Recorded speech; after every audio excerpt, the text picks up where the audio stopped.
Bonsoir et bienvenue dans ce 19h30. La Suisse bascule à nouveau dans le semi-confinement. Les commerces non alimentaires vont fermer. Le Conseil fédéral veut prévenir une troisième vague due au nouveau variant du coronavirus. Nous recevrons le ministre de la Santé, Alain Berset. L'autre décision du jour, c'est le renforcement des aides financières au secteur touché. Nous entendrons les réactions sur le terrain des commerçants et des milieux économiques. Sur le plan politique, le Conseil fédéral a agi contre l'avis du Parlement et des cantons. Nous entendrons la colère du Parti libéral radical suisse avec son vice-président Philippe Nantermo. Bonsoir Philippe Nantermo et merci d'être avec nous. Lausanne ne veut plus de voitures à essence ou au diesel sur son territoire. La ville veut interdire les moteurs thermiques d'ici 10 ans. Une décision ambitieuse au poids symbolique très fort pour atteindre la neutralité carbone. On s'intéressera à cet exode silencieux, celui des utilisateurs de WhatsApp. La filiale de Facebook a effrayé ses clients par son appétit pour leurs données privées. Enfin, nous tenterons de trancher une féroce controverse. C'est la guerre des sapins entre Neuchâtel et l'Argovie. Le Val de Travers pensait posséder le plus haut sapin de Suisse, mais la réplique est tombée aujourd'hui. Nous en avons un plus grand, affirment les Argoviens. Des conseillers fédéraux masqués, séparés par des vitres de plexiglas. C'est le décor grave de ce nouveau tournant dans la gestion de la pandémie. Le Conseil fédéral ferme les commerces dits non essentiels. Il instaure le télétravail obligatoire là où c'est possible. Et puis il interdit toute réunion de plus de 5 personnes. La Suisse replonge dans une forme de semi-confinement pour prévenir une future explosion des cas due à la mutation du virus. Valérie Gillot. Des conseillers fédéraux masqués séparés par des parois de plexiglas. Le dispositif exceptionnel de la conférence de presse de cet après-midi était révélateur. C'est un renforcement des mesures que venait annoncer le gouvernement.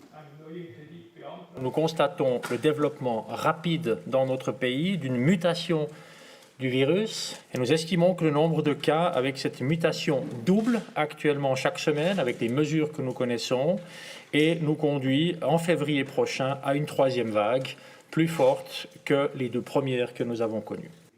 Dès lundi prochain, les magasins seront donc fermés, sauf ceux qui vendent des biens de consommation courante ou proposent des services comme les coiffeurs. Le télétravail sera obligatoire et pour ceux qui doivent malgré tout se rendre sur leur lieu de travail, le port du masque y sera imposé. Enfin, les rassemblements dans l'espace public et privé seront limités à 5 personnes, enfants compris. Toutes les autres mesures déjà en place sont prolongées jusqu'à fin février. Restaurants, musées, cinémas, clubs de sport et de loisirs demeurent donc fermés. Hormis pour les domaines skiables qui restent ouverts avec les règles en vigueur actuellement, c'est un durcissement drastique des mesures. Drastique mais essentiel selon le Conseil fédéral. Cet effort supplémentaire est absolument indispensable si nous voulons préserver notre économie et faire en sorte de maintenir et de retrouver toute notre prospérité dans le futur. S'il y a un moment où nous devons absolument tous garder la tête froide, c'est bien maintenant. Pas de fermeture des écoles prévue pour l'heure, la question est en consultation auprès des cantons. Dès lundi, la Suisse reprend le chemin d'un semi-confinement qui ne dit pas son nom. Bonsoir Alain Berset. Bonsoir. Il y a une question fondamentale à laquelle il faut répondre. Les courbes sont plutôt stables en Suisse, ce n'est pas du tout l'explosion et pourtant vous fermez tout. Ça, il faut l'expliquer. Oui, bien écoutez, on est en train de remarquer que la variante anglaise chez nous se développe et elle double chaque semaine. Le nombre de cas double chaque semaine. On ne le voit pas parce que pour l'instant, ils sont noyés dans le total. Mais ce doublement chaque semaine nous promet un problème très important dans les semaines qui viennent. On a exactement en fait aujourd'hui la situation qu'avait le Royaume-Uni au début du mois de décembre. On voit où ils sont aujourd'hui et c'est la raison pour laquelle, avec cette variante beaucoup plus contagieuse, on va prendre des mesures tout de suite. Oui, on voit où ils sont aujourd'hui. D'ailleurs, ces courbes l'indiquent. La Suisse plutôt stable, je l'ai dit. On voit l'Irlande ou le Royaume-Uni qui montent en flèche. Effectivement, on n'y est pas encore. Alors, on a appris une chose dans cette pandémie, Alain Berset, c'est qu'au fond, on ne comprend pas tout sur ce virus. On est sûr de rien. Or là, on a l'impression que vous avez décidé que ça se passerait mal. Non, on a simplement, pour une fois, l'avantage de l'information. Vous savez, en mars dernier ou en février dernier, on ne savait pas ce qui nous arrivait. Au début du mois d'octobre, on a été les premiers touchés, donc on n'a pas pu voir ce que faisaient d'autres pays. Là, on a une nouvelle variante qui arrive, elle est beaucoup plus contagieuse, elle est en train de doubler chez nous pour l'instant à bas niveau, mais ça monte très vite, et on voit exactement ce qu'elle produit dans des pays comme l'Irlande, le Royaume-Uni, peut-être également aussi l'Espagne et le Portugal. Et donc on nous reprocherait évidemment de n'avoir pas agi si dans 4 à 5 à 6 semaines on a une catastrophe. Et aujourd'hui la question qui s'est posée au Conseil fédéral, c'est pas de savoir s'il faut prendre des mesures, c'est quand faut-il les prendre pour minimiser les problèmes sur le plan économique, sur le plan social et sur le plan sanitaire. On peut avoir une contradiction, vous dites il y a urgence, et puis vous attendez lundi. C'est un peu la méthode suisse, ça ?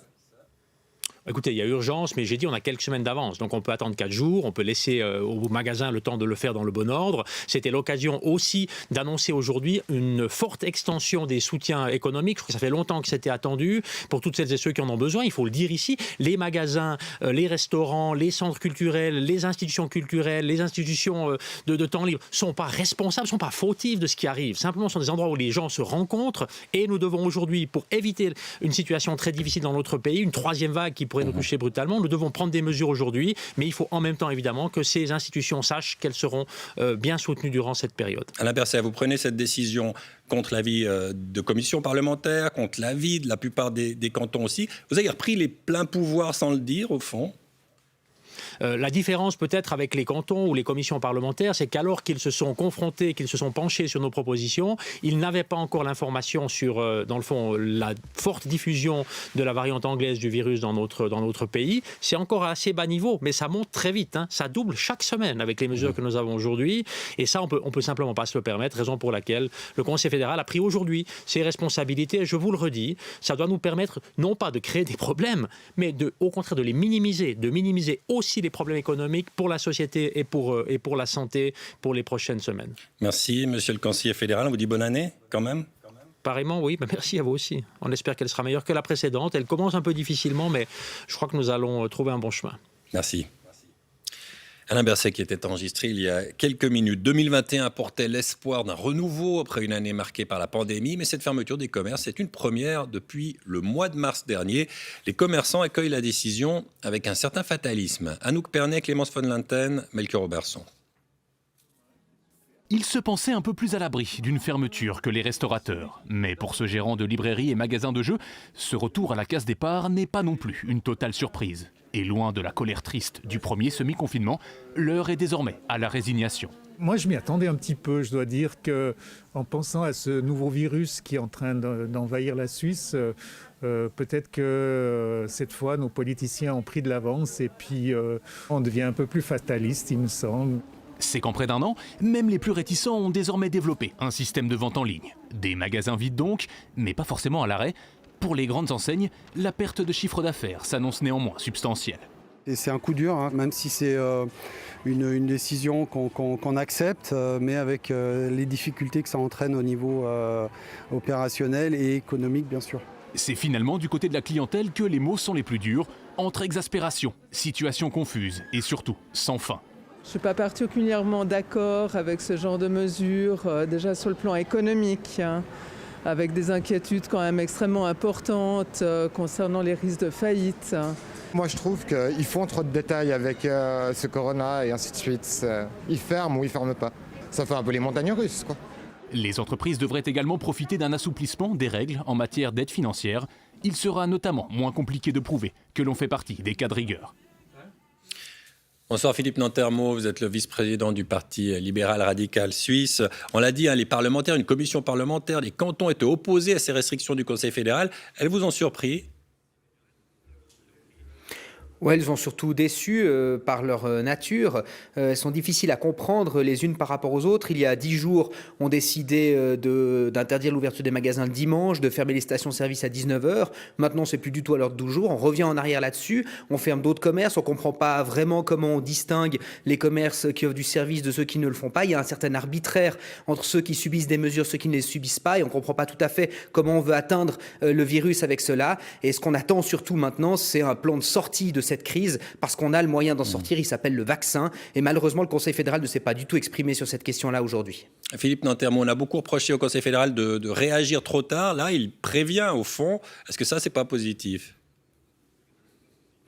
Oui, c'est un point positif. De la même manière que les nouvelles aides, on espère que les promesses seront tenues cette fois. Les nouvelles aides à l'économie sont quelque chose de positif. On espère qu'elles iront vite dans la poche des entreprises qui sont contraintes de fermer et aux gens qui sont interdits de travailler. Mais on a vraiment besoin de savoir à quel moment nous aurons un taux de vaccination supérieur à 80% chez les personnes à risque, ce qui signifie en même temps la fin des mesures non pharmaceutiques, la fin de ces mesures sociétales qui sont terribles et qui détruisent à petit feu l'économie et qui en parallèle tuent des vies. Alors, Alain Berset a parlé tout à l'heure d'une potentielle troisième vague explosive, et quand on lui dit, bon, les parlementaires étaient contre ces mesures, les cantons aussi, ils n'ont pas les infos, ils ne connaissaient pas les informations qu'on connaît, nous.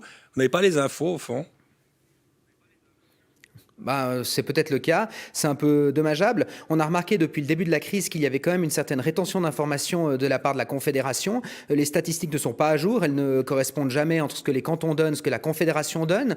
Les stocks de masques, de médicaments, maintenant de vaccins, les informations que nous devons avoir qui sont nécessaires pour participer au pilotage du pays, nous ne les avons pas. Alors je peux comprendre que des informations nouvelles sont apparues en une semaine, mais il faudra maintenant que le Conseil fédéral pilote avec l'ensemble des autres acteurs, y compris le Parlement. Sinon, alors il faut qu'ils reprennent les pleins pouvoirs et le disent clairement. Merci beaucoup Philippe Nantermo, une excellente soirée, merci. L'autre décision du Conseil fédéral, c'est l'extension des aides financières. On l'a dit, la définition des cas de rigueur est élargie. Et puis les versements à fonds perdus pourront atteindre jusqu'à 20% du chiffre d'affaires. Explication, Pascal Jeannera. Des établissements fermés et souvent pas considérés comme cas de rigueur, des fitness aussi, et d'autres lieux de loisirs dont les appels à l'aide se sont multipliés. Aujourd'hui, la Confédération remet le couvert, l'aide arrive, non pas avec des pré-Covid comme en mars, mais avec un élargissement des aides pour cas de rigueur, et pas seulement pour les cafés-restaurants. Le problème concerne toutes les entreprises entravées dans leur activité et avec ce programme, nous estimons avoir trouvé une solution équitable, simple ou en tout cas relativement simple à mettre en œuvre. Une double réforme du système est prévue. Un élargissement d'abord. Désormais, avoir dû fermer ses portes au moins 40 jours suffira pour être éligible, ou alors avoir perdu 40% de son chiffre d'affaires comparé aux 12 derniers mois, c'est nouveau, ou encore, comme c'est déjà le cas, avoir perdu ce revenu par rapport à l'année 2020. Avec ça, le nombre de bénéficiaires passera de 50 000 entreprises à 100 000, selon les estimations du ministre des Finances. Plus de bénéficiaires, mais aussi plus de cash. Le montant de l'aide à fonds perdus est revu à la hausse. Il passe de 10% maximum à 20% du chiffre d'affaires. Les cantons auront fort à faire pour mettre en œuvre ces aides, a admis Ouli Maurer, avec un délai qu'il estime à fin février. D'ici là, aux commerçants de s'organiser. L'important, c'est que nous avons une solution et c'est une garantie à ces entreprises qu'elles recevront ces aides. Il ne devrait pas y avoir de problème pour obtenir d'ici là des allongements de crédit, quitte à mettre en gage ces aides à venir. Il y a des solutions pour cela. Ces nouvelles aides pèseront dans le budget de la Confédération. Les 2,5 milliards budgétés en décembre ne suffiront pas. Il en faudra probablement plusieurs autres. Les restaurateurs sont parmi les premiers concernés par ces aides financières. La fêtière Gastro Suisse salue l'extension du plan de soutien, mais sur le terrain, les perspectives restent sombres. Pascal Defrance, Yannick Bécher, Thierry Clémence. Dans ce restaurant de Chèbres, dans le canton de Vaud, le patron est à bout de nerfs. Les annonces du Conseil fédéral n'y changent rien. Dalip Rexepi se sent abandonné. Selon lui, les aides tardent beaucoup trop à arriver. C'est le début d'année. Il y a beaucoup de grosses factures, beaucoup de grosses charges qui arrivent, notamment les assurances. Et c'est des factures qui se montent facilement, pas en dizaines, pas en centaines de francs, mais en milliers, voire dizaines de milliers. Et cet argent, il faut le sortir. Cet après-midi à Berne, Gastro Suisse a aussi tenu un constat mitigé. La fêtière regrette la fermeture des établissements jusque fin février, mais se félicite de la simplification des critères d'accès au soutien. Le Conseil fédéral nous a entendus, on a fait des appels aussi les derniers jours. Bon. Là, il n'y a pas encore eu de paiement, c'est les cantons qui doivent maintenant prévoir à faire des paiements rapides, mais c'est très positif ce que le Conseil fédéral aujourd'hui l'a proposé. Mais la situation reste alarmante. Gastro Suisse ne sait pas si les décisions du jour éviteront une nouvelle vague de licenciements. En attendant l'arrivée des aides, ce restaurant familial tentera en février l'aventure des plats à emporter, sans savoir si ce sera rentable. Aux grands mots, les grands moyens, disons. Au bout d'un moment, on ne peut pas rester non plus fermé pendant 2 mois, plus de 2 mois complètement sans activité. Même s'il y a le risque que ce soit à perte, au moins qu'il y a un peu de tournus qui est du mouvement. Occuper le terrain coûte que coûte, afin que les clients n'oublient pas ces tables et pour garder ce lieu vivant. La décision du Conseil fédéral aujourd'hui est accueillie plutôt fraîchement par les cantons et par les milieux économiques. Les réactions sont réunies ici par Chloé Stelet. C'est la déception ce soir chez les conseillers d'État en charge de l'économie dans les cantons romans. Pour Christophe Darbelay, même si les mesures sanitaires sont compréhensibles, le Conseil fédéral se montre trop pingre. Je pense que le Conseil fédéral, de nouveau, fait quelques pas dans la bonne direction, mais des demi-mesures, des demi-pas. Il n'est même pas en mesure de nous offrir ce que nous avions en mars de l'année passée. La situation était moins difficile et pourtant les mesures étaient plus généreuses. Et je me demande s'il attend une troisième vague, s'il attend que des entreprises disparaissent avant d'agir. Un avis partagé par sa collègue genevoise Nathalie Fontanet. Le canton de Genève est fâché parce qu'à ce stade, on apprend qu'il y a des fermetures supplémentaires auxquelles nous avions consenti, moyennant une augmentation de l'enveloppe financière. Et que constatons-nous ? Eh bien que l'enveloppe financière, elle reste pareille à ce qu'elle était au mois de décembre. Et cela, ça n'est pas acceptable. Avec le risque que beaucoup de personnes tombent à l'aide sociale si ces commerces ne sont pas indemnisés. Pour la Fédération des entreprises romandes, c'est incompréhensible. On n'a pas compris que maintenant on est dans une crise vraiment extrêmement profonde, que si on n'a pas eu beaucoup de faillites l'année passée, elles vont arriver et que c'est maintenant qu'on doit sauver notre tissu économique. Il ne faut pas me dire que toutes les entreprises étaient en mauvaise situation avant l'arrivée du virus. Ce n'est pas le cas. Par contre, ce qui est certain, c'est que si on ne fait pas attention maintenant, alors là, ça va être difficile de repartir. En outre, selon Mauro Poggia, les cantons frontaliers comme Genève risquent de vivre dès lundi une situation de concurrence avec la France qui sera difficile à gérer. Pierre Nebel, on vous retrouve à Berne. Il s'est passé quelque chose de fondamentalement nouveau aujourd'hui au Palais fédéral. Oui, pour la première fois depuis le début de la crise, le Conseil fédéral prend aujourd'hui des mesures préventives pour éviter une explosion future de la pandémie, mais qui ne s'est pas encore passée. Jusqu'à présent, le gouvernement avait toujours suivi une logique totalement inverse. Il prenait des mesures réactives a posteriori, une fois que les chiffres d'infection avaient déjà nettement pris l'ascenseur. De ce point de vue-là, il faut bien dire que pas grand monde à Berne, en Suisse, moi-même y compris, s'attendait à cette décision du Conseil fédéral. Et il faut vraiment prendre la mesure. Dès lundi prochain, les centres-villes vont se vider, les bureaux devraient se vider et les invitations à la maison devraient largement cesser. Des mesures extrêmement intrusives. Il ne faut pas se leurrer, Pierre Nebel, ça va être difficile pour le Conseil fédéral ces prochains jours. Oui, vous savez, c'est toujours plus facile d'expliquer qu'il faut éteindre un incendie quand on voit la maison brûler. Là, le Conseil fédéral doit expliquer que la maison, elle ne brûle pas encore, mais qu'il faut l'arroser préventivement pour éteindre des braises qui couvent à la cave. Ça va être compliqué, d'autant plus que la population est fatiguée du coronavirus, elle en a peut-être même un peu moins peur. Et le vrai défi peut-être pour le Conseil fédéral aujourd'hui, c'est de faire en sorte que ces décisions soient respectées aussi bien qu'elles l'ont été durant ce printemps. Merci Pierre. Voilà pour ces décisions du jour à Berne sur le Covid. Le débat se poursuit ce soir sur Infrarouge qui se demandera si la Suisse est assez généreuse envers les patrons, les indépendants, les employés concernés. C'est à 21h sur RTS 1. L'annonce a le poids du symbole. La ville de Lausanne ne veut plus de voitures à essence sur son territoire d'ici 10 ans. L'exécutif lausannois a présenté aujourd'hui son plan pour le climat qui doit lui permettre d'atteindre la neutralité carbone. Louis Troyon et Johan Rittner. Ces véhicules à essence filmés aujourd'hui seront bannis dans toute la ville de Lausanne en 2030. C'est du moins l'objectif que s'est fixé la municipalité de la capitale vaudoise. Le respect des accords de Paris, il implique aujourd'hui qu'on prenne des mesures fortes et c'est, je crois, le sens aussi du plan climat qu'on présente aujourd'hui. Et effectivement, ça passe à la fois par une réduction de la mobilité individuelle dans laquelle toutes les villes aujourd'hui sont engagées en Europe. Le transport motorisé, c'est aujourd'hui 1/3 des déplacements à Lausanne, mais aussi 1/4 de ses émissions carbone. Pour le remplacer, l'exécutif lausannois veut développer l'usage du vélo de 13% d'ici 2030, mais aussi celui des voitures électriques et des transports en commun. Du côté des opposants, on estime que la mesure est légalement inapplicable. Donc selon nous, la mesure est irréalisable parce que la commune n'a pas les compétences d'interdire l'accès à certains types de véhicules qui sont homologués et qui correspondent aux exigences fédérales. La municipalité est consciente de cet obstacle juridique et compte bien faire pression à Berne pour changer la donne, mais ce travail de lobbying prendra du temps. Trop de temps selon le mouvement de la grève du climat, qui a régulièrement choisi Lausanne pour manifester ses revendications. La municipalité a annoncé un plan climat pour atteindre la neutralité en 2050, alors que l'année dernière, ils avaient dit qu'ils allaient l'atteindre en 2030, donc c'est des menteurs. Et ils ne se rendent pas compte de la gravité des faits.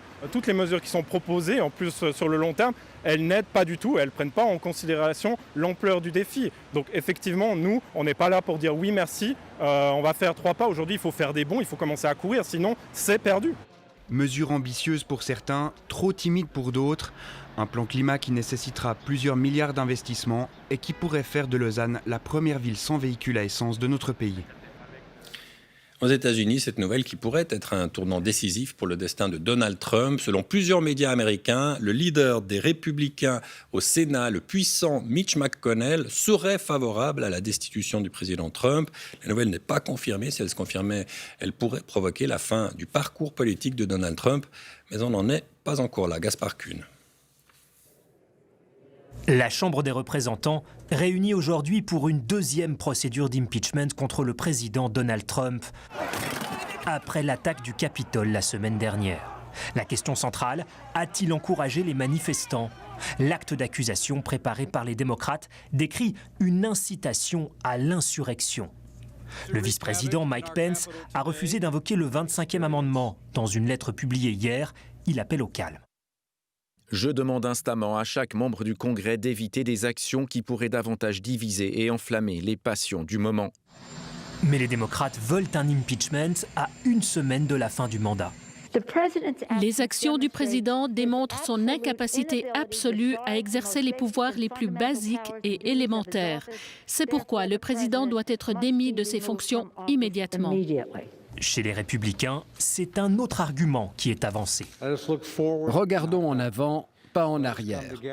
Rassemblons-nous, célébrons le transfert de pouvoir vers un nouveau président, ne destituons pas un ancien président. En 2019, les démocrates n'avaient convaincu aucun représentant républicain de les suivre pour le premier impeachment. Mais cette fois, des voix influentes comme Liz Cheney, fille de l'ex-vice-président Dick Cheney, ou le leader des républicains au Sénat, Mitch McConnell, sont ouverts à l'idée. Les membres du Congrès sont partagés. D'un côté, il y a la volonté de sanctionner Donald Trump, de le rendre inéligible. De l'autre, il y a la tentation de tourner plus vite la page du Trumpisme sans diviser davantage le pays. Le tout dans un Capitole sous haute surveillance, au couloir encombré par les soldats de la garde nationale. En Italie, c'est un procès d'une ampleur jamais vue depuis l'époque des juges Falcone et Borsellino. Des centaines de membres présumés de la mafia calabraise, la 'Ndrangheta, comparaissent aujourd'hui. Certains ont même été arrêtés en Suisse. Valérie Dupont. Un tribunal bunker construit en 5 mois à la Mezzia Terme. 3300 mètres carrés pour accueillir 355 inculpés, 913 témoins et 58 collaborateurs de justice, des mafieux repentis. Certains des inculpés assistent au procès dans des cellules à distance, placées sous haute surveillance. Un tribunal hors norme pour un procès hors norme. Le premier maxi-procès contre la 'Ndrangheta, la plus puissante et la plus riche organisation criminelle au monde. C'est le seul tribunal qui en ce moment en Italie respecte les normes Covid et qui peut avoir 150 connexions vidéo simultanément. Au centre de l'affaire, le procureur antimafia Nicola Gratteri. L'homme vit sous protection policière depuis 30 ans. Ce procès, c'est l'aboutissement d'une carrière, d'une vie. Je connais la 'Ndrangheta de l'intérieur, car quand j'étais jeune, j'allais à l'école avec les enfants des boss. Et ensuite, ils sont devenus eux-mêmes des chefs mafieux et des narcotrafiquants. En décembre 2019, plus de 300 personnes sont arrêtées. Des mafieux, mais aussi un ancien sénateur de Forza Italia et de hauts dirigeants politiques. La police saisit des armes, de l'argent et de la drogue. Dans la ligne de mire, le clan qui gravite autour de Luigi Mancuso, le chef des chefs de la 'Ndrangheta, l'organisation criminelle milliardaire. Les arrestations ont lieu en Calabre, en Allemagne, en Bulgarie, mais aussi en Suisse. La Suisse est un endroit où la 'Ndrangheta a toujours blanchi son argent, un endroit où elle a depuis 40 ans des bases importantes. Et selon moi, il y a une sous-estimation du phénomène de la part des autorités helvétiques. Ce maxi-procès à la mafia calabraise durera sans aucun doute plus d'une année. Ce procès est également placé sous très haute surveillance car la dernière fois que l'Italie a organisé un maxi-procès à la mafia sicilienne, les représailles contre les juges furent sanglantes. C'est le réseau social qui réunit les grands-mères et leurs petits-enfants. WhatsApp a séduit les familles, les collègues, les entreprises depuis des années. C'est là qu'on entend le podcast, RTS, le short tous les matins. Mais WhatsApp est un géant menacé par l'exode de ses clients qui craignent le partage de données avec Facebook. C'est le grand format de ce journal. Il est signé Karim Amin, Alain Pentucci et Cecilia Mendoza. Cela faisait plus de 10 ans qu'il utilisait WhatsApp. Mais à la lecture des nouvelles conditions générales qui prévoient des échanges de données avec Facebook, acquéreur de la messagerie depuis 2014, cet entrepreneur genevois en a eu assez, au point de migrer sur Telegram. J'ai commencé par le groupe avec ma famille. Et donc je leur ai posé la question ce matin s'ils étaient motivés de le faire. Et je crois que dans l'ensemble, il y a tout le monde qui est assez d'accord d'arrêter tout ce système général de partage de données à des fins publicitaires et de continuer d'enrichir les multimilliardaires américains. Depuis le week-end dernier, Telegram a acquis 25 millions de nouveaux utilisateurs pour s'arrêter à un total de 500 millions. L'américain Signal ou le suisse Trema sont aussi en augmentation sur Apple Store et Google Play. En Suisse et dans l'Union européenne, la loi sur la protection des données limite le transfert de métadonnées de WhatsApp à Facebook aux conversations entre une entreprise et sa clientèle. Donc, a priori, peu d'impact pour les usagers de Suisse. Et pourtant, le changement de ton inquiète. Jusqu'à maintenant, WhatsApp disait oui, la confidentialité, la protection des données, votre vie privée, c'est dans notre ADN. Et aujourd'hui, on voit que Facebook cherche justement apparemment à modifier un petit peu cet ADN. En tout cas, ils viennent plus ou moins de le faire avec le reste du monde. J'ai trouvé que la communication de WhatsApp était vraiment scabreuse, elle était mal fichue.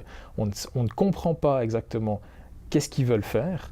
Une aubaine pour les concurrents de WhatsApp qui récupèrent les consommateurs méfiants. Le Suisse Trema, qui coûte 3 francs pour être dépourvu de publicité, est réputé très sécure, tout comme Signal, qui est géré par une fondation à but non lucratif qui met facilement les usagers en confiance. Enfin, Telegram mise tout sur la confidentialité et jouit d'une grande base d'utilisateurs, mais il pourrait bientôt passer aux pubs. On le voit aujourd'hui, il y a une véritable course entre ces applications pour montrer je suis la plus respectueuse de la vie privée de mes utilisateurs, je chiffre le mieux les conversations. Et puis on peut imaginer que d'autres applications vont apparaître ces prochains mois, ces prochaines années. Et le but de toutes ces apps, c'est de prendre en défaut véritablement WhatsApp et Facebook pour montrer, regardez, nous respectons davantage les utilisateurs. Et ça, je trouve, c'est vraiment extrêmement bénéfique pour la plupart des gens. Malgré ces méthodes douteuses, Facebook a au moins un mérite, ramener au cœur de l'actualité une réflexion sur la protection des données.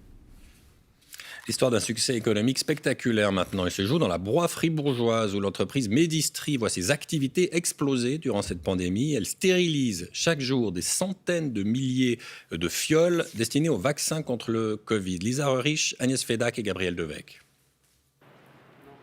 Des fioles comme celle-ci, le monde en attend des milliards. Et justement, dans cette entreprise fribourgeoise, on les trouve en masse dans ces cartons, entassés jusqu'au plafond, dans l'attente d'être stérilisés à même leur emballage. Une opération gigantesque, supervisée par cet homme, le directeur technique de Medistri. On a ces 16 palettes de 20 000 fioles, donc je te laisse charger. On a 4 machines qui peuvent tourner par jour. Donc voilà, ça fait à peu près 1 million de fioles qui peuvent être stérilisées en une journée chez Medistri. Et on travaille 24 heures sur 24, 7 jours sur 7 pour cela. Les 3 plus grands fabricants européens de ces flacons en verre font confiance aux sous-traitants fribourgeois. La société lancée il y a 15 ans se profile désormais comme le leader suisse de la stérilisation au gaz du matériel médical. Ces fioles, en fait, elles sont emballées dans des sachets qui sont spéciaux pour la stérilisation, qui permettent de laisser l'agent stérilisant traverser. Donc on va venir les mettre dans la machine. Elles vont rester ici entre 11 et 18 heures. Ce processus, validé par Swissmedic, oblige l'entreprise à des contrôles rigoureux avant et après chaque stérilisation. En un an, Medistri est passé de 90 millions à 180 millions de fioles stérilisées, le double. Et alors qu'au mois de mars dernier, l'économie ralentit brutalement, ici, la demande explose. Mais la PME n'a pas souhaité communiquer son chiffre d'affaires et elle se défend de s'enrichir grâce au Covid. Nous, notre rentabilité, ce n'est pas sur des fioles, c'est sur les projets qui viennent des startups qui se lancent dans les dispositifs médicaux. Et puis là, c'est des projets très, très motivants, innovatifs et assez rentables pour nous. Malgré tout, l'entreprise prévoit de stériliser encore plus de fioles à vaccin, jusqu'à 220 millions cette année. Une activité qui semble l'immuniser contre la crise.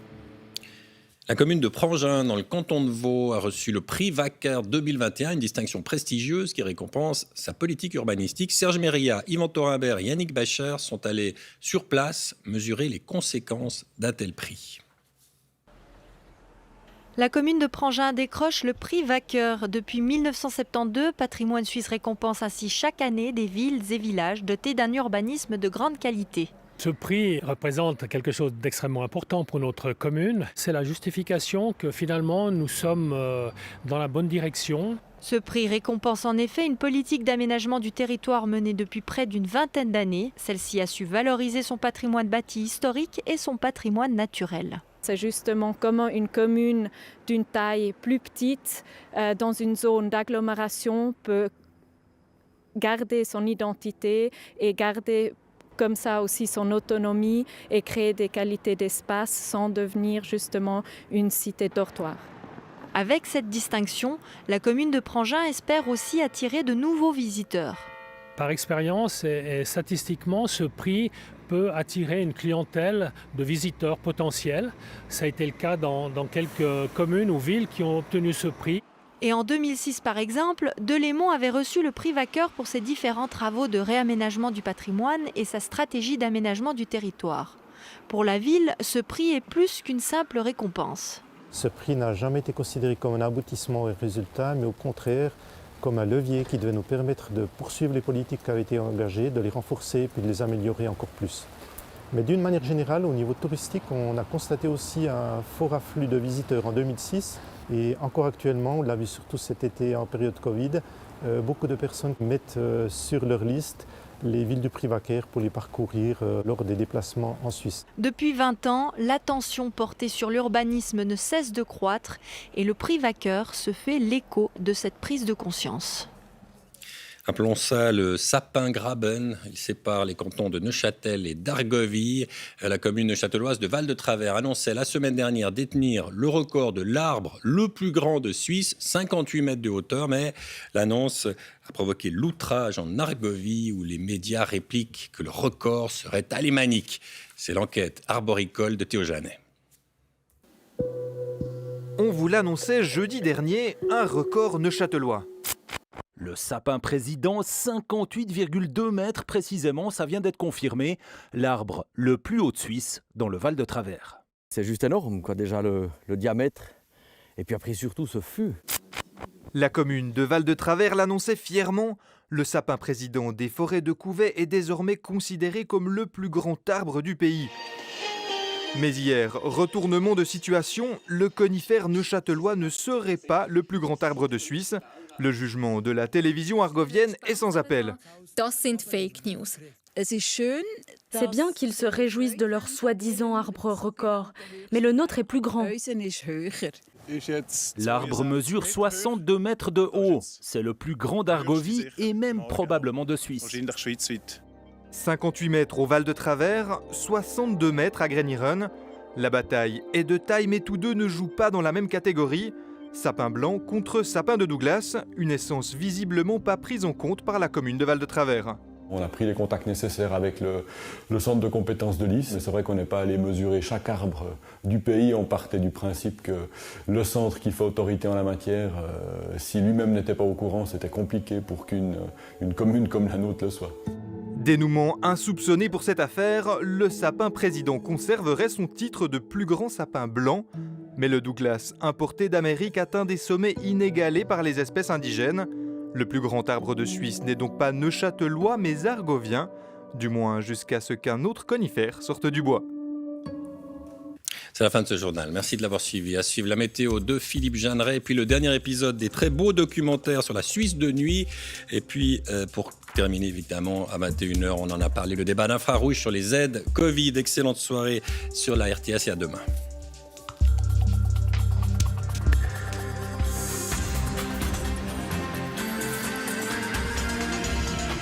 Suivez l'information en continu sur RTS Info.